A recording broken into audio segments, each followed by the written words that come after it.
This is an Elvira pinball machine made by the manufacturer Stern. I say made by the manufacturer Stern. They haven't actually made too many of these. This is a very, very rare machine and a well sought after machine. And if you're lucky and if you're patient and if you put your name down on a waiting list, you may be able to get one of these, but only through Pinball Heaven, who are the largest UK distributor of pinball machines. The link to this machine is in the description below on this video. This is actually my machine. I have modified this one slightly. I say slightly, quite a lot to be honest with you.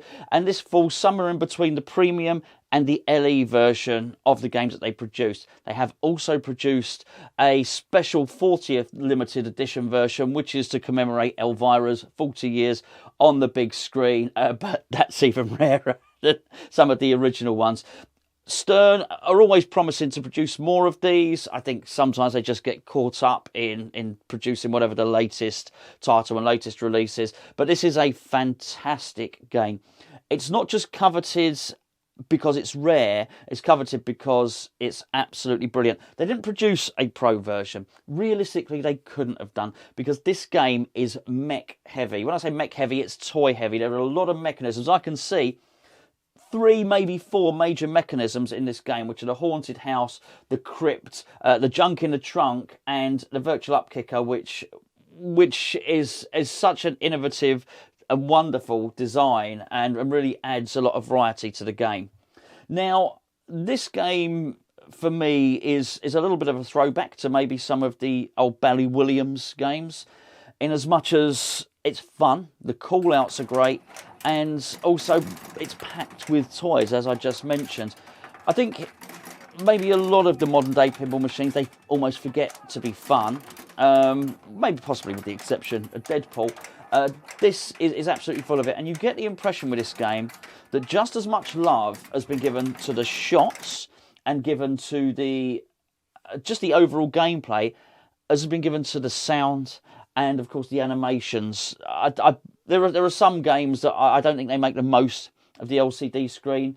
This one absolutely does. And of course you've actually got Elvira, who of course, you know, this is really technically her third game, but because of the LCD, because of the sound, she's actually able to speak to you directly, and you feel that you can see her. There's a lot of comedy involved in it as well, but it's a fully immersive game, and the code has been done by Lyman Sheets, a fantastic code writer for pinball machines, possibly the best. I'll leave that to you to decide. But the game itself is packed full of innovation. It's packed full of originality, but it's not forgetting its past. There's various throwbacks to Scared Stiff, and I really love this game. It's centered around the house, the big haunted house. What a great feature, what a great centerpiece to the game. This house is in terms of the gameplay, in terms of the storyline of the game, the house is haunted. And it's actually haunted by some of the characters in the films that Elvira features on her show. The idea is to exercise, to get rid of the ghosts in each and every one of the room to enable Elvira to sell the mansion. That's the ultimate goal in the game. But as with any of these games, there are several different side missions, several different mini wizard modes. The crypt in particular is a wonderful feature and really adds to the sort of Halloween-esque type theme of this game. The jumping gargoyles, which pop up and hit the glass. First time it happens, you think, is that meant to happen? It is. I think it really adds a certain bit of something Keith Elwin would say, which is a bit of kinetic feedback into the game, certainly. And it's got so much flow to it. The ramps work like an absolute dream. There's the Hand of Fate, which is a spinning wheel, which allows you to choose an achievement and or perhaps sometimes choose a rescue, choose to boost your score. A very clever thing, particularly if your ball has just drained. You can actually choose to rescue your ball and get back into the game, which I think is absolutely wonderful. This game is one of my favourites. I know I said that on a previous video about Deadpool. Well, that is as well, and I don't say this lightly because I own this game. This is my game. I bought this, and I'm really pleased I did. It's a thoroughly enjoyable game. The other thing I would say about this, not too difficult. So the shots are easy on this game.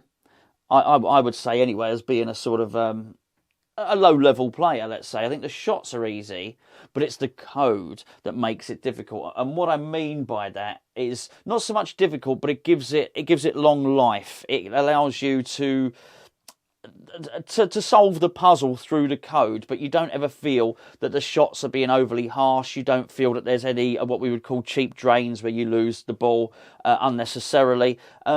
Great game.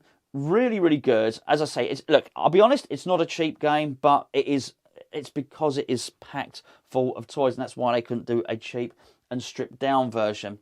As with all of the Stern games, and well, in any pinball game, of course, you can tailor it to your own specifications in terms of if you find it a little bit difficult to progress in a game with a 3-ball game, don't worry about it. You can make it a 5-ball game. You can actually make any of the mini modes on there. You can set them to easy, medium, or hard as well, just to sort of ease your progression through the game. It really sets a mood, this game, as well, and in a way that probably I'm not going to be able to fully convey in this video.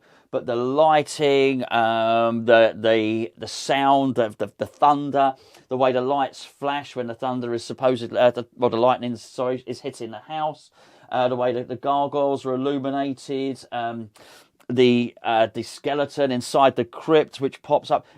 This is wonderful. My kids love this game. They really do. It's easy enough for them to play. It's immersive enough for them to enjoy playing it. The storyline is enough for them to follow, and it's not too fast. There's a nice pace to this game.